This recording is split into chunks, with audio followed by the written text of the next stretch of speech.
I could see her clear as day on the bow, singing a song so sweet it made me sick. I never should have taken my boat out before this storm.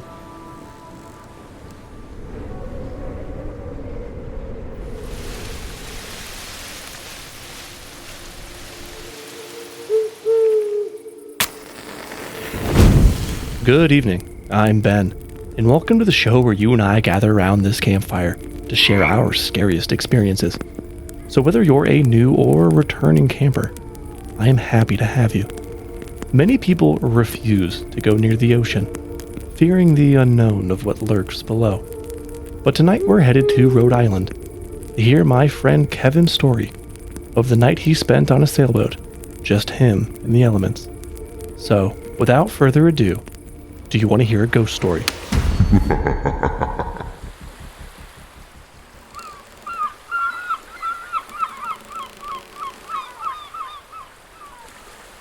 Growing up in Rhode Island, you either go one of two ways. The first is you become a fisherman. The second, the path that called me, is to become a sailor. While fishermen hate us sailors, and we hate those fishermen, we both have a deep love for the ocean. I was in my early 20s and had just gotten my master license for the Coast Guard and decided it was high time I made a solo trip. I was almost done fixing my boat, but I was a confident sailor and it technically had everything it needed to sail.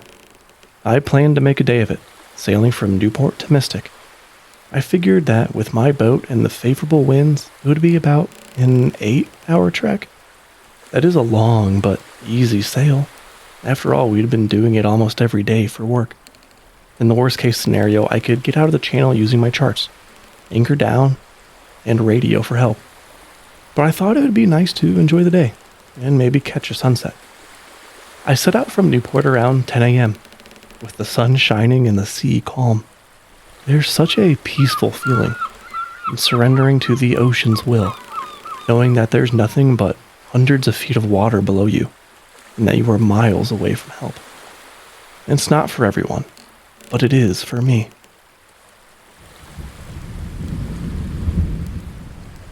As I crossed Point Judith at around 3 p.m., I noticed dark clouds gathering over Long Island, and I thought with only roughly 3 hours left to reach the race, I would be fine, getting into more protected waters, the last leg of my trip into Mystic.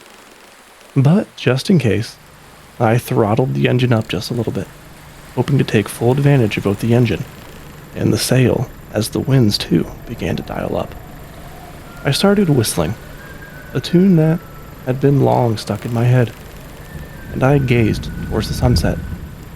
Sunsets and impending storms are honestly one of the most underappreciated pairings of the world. The way the rays of purple and red claw their way out from behind that dark cloak of clouds, as if it were an angel trying to rid the world of darkness. A first gust of wind hit, stronger than expected. I quickly went to work reefing the sail. I had handled worse before, but quickly realized that it would be best to lower the sail entirely. Passing through the race and turning towards Mystic, the wind and the waves began to grow as the storm rolled in. The rain started in a blink. I quickly found myself swamped as the boat began getting violently rocked by the winds and the waves. Just another 2 hours. And hey, maybe the storm will pass over quickly. I pressed on, determined to reach protected waters. I started blinking harder as my adrenaline began to fade and my fatigue set in. The storm lit up the night sky like the 4th of July, and with every crack of lightning, my thoughts grew darker and darker. God damn it, Kevin. What were we thinking? Didn't think to check the weather report?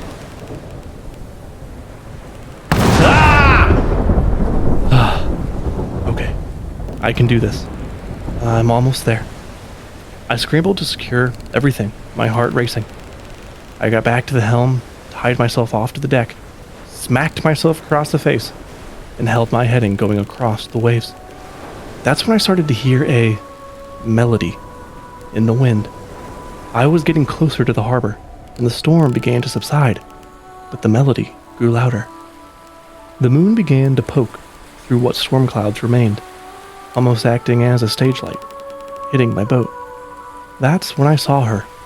I could see her clear as day, singing a song so sweet it made me sick. I never should have taken my boat out before this storm, I thought as I yacked. I wiped the straggling vomit out of my beard with my wrists as I looked back at this obvious lack of sleep hallucination. Her skin was pale as the moonlight that shined down upon her. She reached out to me as she sang, and then she fell silently backward over the boat. I rushed to go help her but got caught on the rope that I had tied myself off with. I hurried to undo the knot, but when I finally looked over the side, all I saw was the moonlight reflecting back at me. It was 10 p.m. when I finally pulled into the marina, a full 4 hours later than I had planned. Well, in hindsight, I suppose, planned is a loose term for this excursion. In the quiet moments of my career at sea after this trip, I often thought about that musical apparition. Sailors are a superstitious bunch. Even though I couldn't explain what I had seen, my friends proposed all kinds of ideas and conspiracies. They listened with a mix of skepticism, concern, and that sailor superstition. We all have a deep respect for the sea and its mysteries, understanding that some things might be beyond human comprehension. But a few things I know now for sure. Double check the weather reports, bring coffee, never sail alone, and don't whistle up the wind. Thank you, Kevin, for allowing me to share your story. As mentioned earlier, Kevin is a real-life friend of mine. He first told me the story years ago when I was working for him. We were shuttling sailboats from Rhode Island down to Florida. It was a little before midnight before my first solo watch. Kevin was making me a cup of coffee and preparing me for everything I needed to know before he went to bed. And I must say, hearing this story before I faced a dark sea 3 miles off of, I think, New Jersey, maybe Delaware, headed towards Norfolk and the Intercoastal Waterway, I was a bit unnerved hearing this story because it was just me and the moonlight. But nonetheless, Kevin is a good sport about this story, and he firmly believes that it was just a hallucination from being tired, which is something that I think many of us can relate to. We've all had our mind and eyes play tricks on us when we're tired. The other mate on this trip firmly believed Kevin experienced something supernatural. I must say this encounter must have left a real impression on him, because he was the most prepared sailor I've ever dealt with. I don't have much in regards of show announcements this week, but I am very curious to know whether or not you liked the cold open of this show. So please let me know on social media, email me, or if you're on Spotify, you can go ahead and leave a comment or vote in the poll. If you'd like early access to episodes, a shout out, or bonus content, head over to patreon.com/doyouwannahearaghost story. Lastly, please keep sharing these shows with anyone you think might like these stories, or someone you were just trying to scare.